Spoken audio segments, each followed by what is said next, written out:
Hey guys, excuse the rumbling in the background. I will attempt to see how bad that is. But today, we're going to be telling a BedWars story. Sorry, you know the audio is bad, but we're just going to have to deal with it because it's the dishwasher and don't really know how to turn it off. Shh. Anyway, for the purpose of the story, you have to know my age. I guess I've not publicly said it, but I am 14 years old. I am in middle school, last year of that. And you know, that's pretty exciting. It's pretty chill age. Definitely better than 7th grade, of course. Oh, but anyway, this story takes place in 2013. In 2013, I have to do some simple math. I was 9 and in the 3rd grade, which is a bit important to the story. I don't really know how important it is, but it's a bit important. It's definitely. I wasn't like in 8th grade when this story happened. So this story actually takes place on Halloween and how I beat a man up on said day.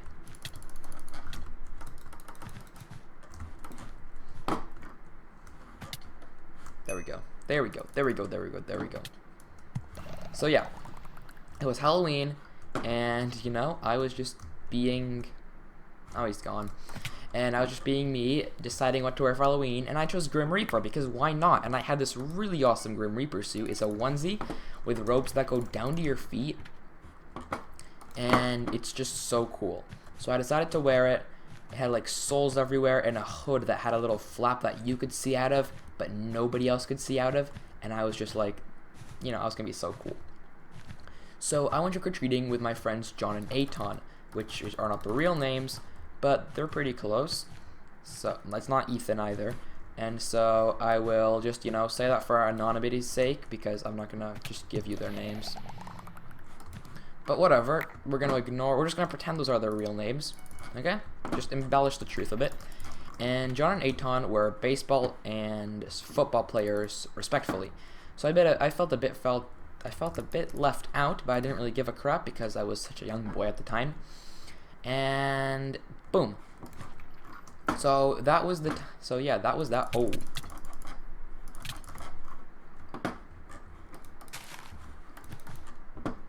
Well, that's nice. I did not see that coming. He was a bit stackeder than I would have hoped. Alright. Doesn't have a good name though. I kind of feel bad if I die to him.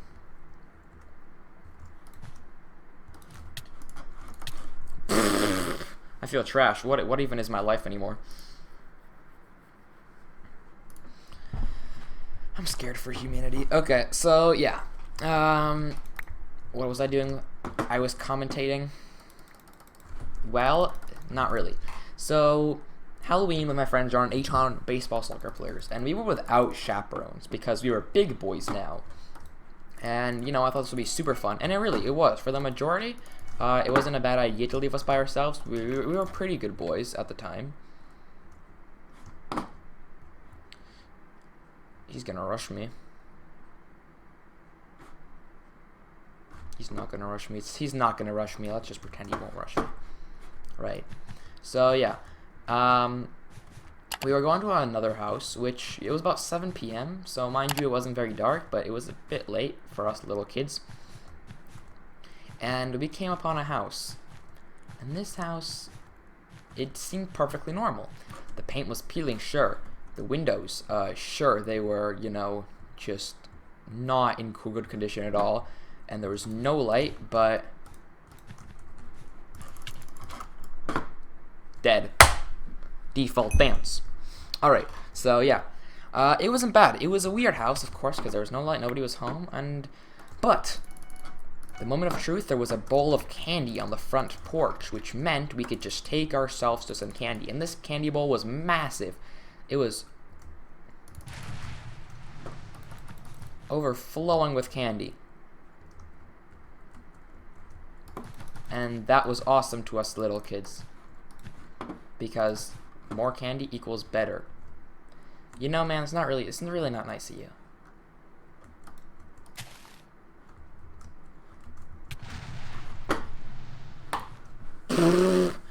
Well, that did not go as planned.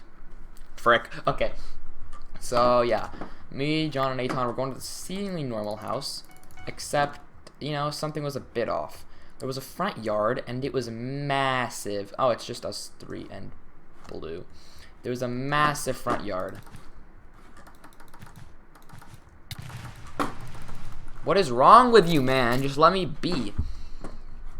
So, massive front yard, humongous, biggest front yard I've ever seen. Not really. But there was a table in the center, which was what made it so weird. Because you don't see random tables in the middle of front yards. And if you've ever seen one of those like gray fold-up tables, you know what I mean? Like those gray fold-up tables, those white fold-up tables, I mean, with little gray legs. Yeah, it was kind of that, but there was a sheet over it. So you couldn't really see underneath, which should have been a red flag. But I was 9, so what do you expect, really?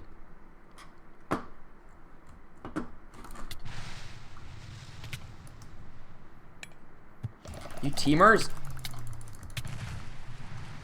Oh, cool. Kill stealer. Alright, there we go. So I went up to the house. We began walking down the path. And then for whatever reason, all sounds just stopped. It was purely coincidental, but it added so much of an eerie mood to the conversation, to the whole ordeal, I mean. And, you know, it just, you know, it really freaked me out at that moment.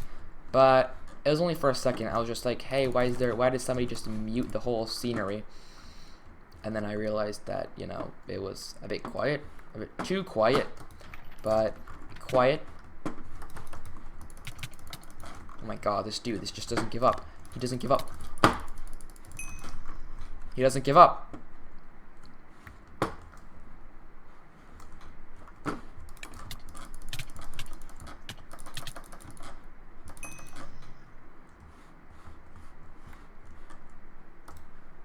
I'm so dead.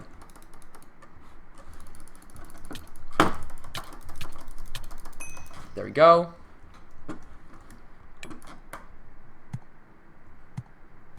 There we go. There we freaking go. Rush me.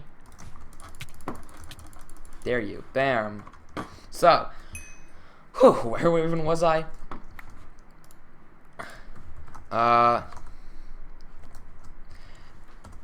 Yeah. There we were. So, I'm sorry that I'm telling the story, like, really badly, but just, you're gonna have to bear with me. Because I have a lot of things right now. And we were just going up to the house when the scariest thing that probably ever happened to me in my entire life happened there. Now, I'm not saying that it was extremely horrifying. Like, as a kid, it was definitely terrifying. But if I was my age then I wouldn't be that scared. But the table, you guys remember that, buddy? It jumped up. It grew legs and just began running towards us. And it was the freakiest thing I have ever witnessed. It was really terrifying. Like, really terrifying. And being a kid, I had no idea what to do in that scenario. I wasn't really equipped. My mom didn't tell me what to do if some random table guy charges towards you and, you know, wants to freaking harass you. And this thing, the table thing had no arms, which made it all the more creepy. When it pulled out a baseball bat, I am not even kidding. I still question what that guy's intent was, but why the frick did he need a baseball bat? I think it was just, you know, part of a ploy to scare us. I feel like I could probably kill this guy right now. I want content. So, yeah. Like, why the frick do you have a baseball bat on you, mate? It doesn't make any sense. And the guy charged toward us with the baseball bat. We couldn't see his face. It was just a running table. Just imagine how creepy that is. I'll let you think. So, what do you do as a 9-year-old when a table charges towards you wielding a bat? Well, John screamed. And Aton was just frozen. He did not see that coming, and none of us really did, but it was time to act. So what do you do? Well, you may remember that I was the Grim Reaper. How is that significant at all to the plot of the story? Well, what is the signature marking of a Grim Reaper apart from their cloak? and their ability to kill things. There's Scythe. If you guys don't know what a scythe is, it's a farming tool, but it's been kind of weaponized throughout the years. And I don't know if I mentioned this, but I liked Ninjago at the time, which is like a Lego TV show about ninjas. So there's a ninja called Cole, and he has a scythe.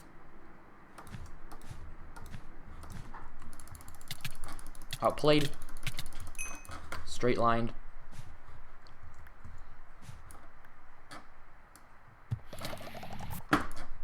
I don't even know what I was doing there. I was just kind of waiting for him to come back so I could see the look on his face. Whatever, man.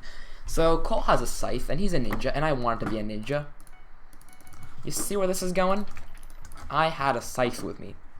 It was a 1.3 inch, 1.3 meter, 1.3 inch is tiny, 1.3 meter scythe with a hilt and a skull blade, a bony blade with a skull attached to the shaft that, you know, was a cool black thing. I don't even know what I'm doing. What am I PvP? I just cannot focus. So, yeah.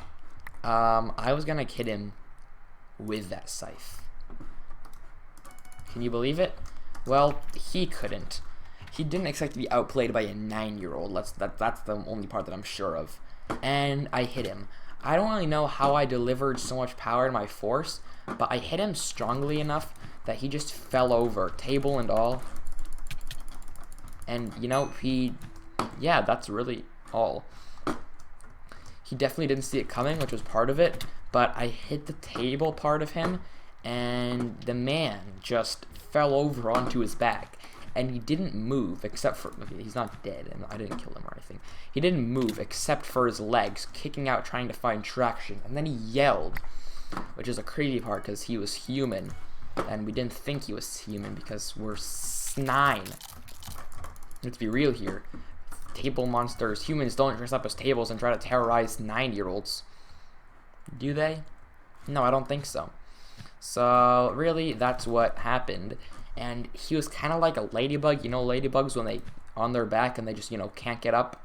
That was what it was like. That was the best representation of what the guy was like in that scenario. Cool, the team I'm rushing just, you know, decides to leave. Yeah. So, what really happened there? Nothing. We didn't look back. We kind of just ran away screaming. But I got to beat someone up for the first time in my life, and it was the only time I've ever beaten up someone since then. Because I'm a pacifist, really. He's dead. Ba-na-na-na-na. And that concludes today's story time. Thanks for watching, and I'll see y'all next time. Bye. Hope you enjoy the tale.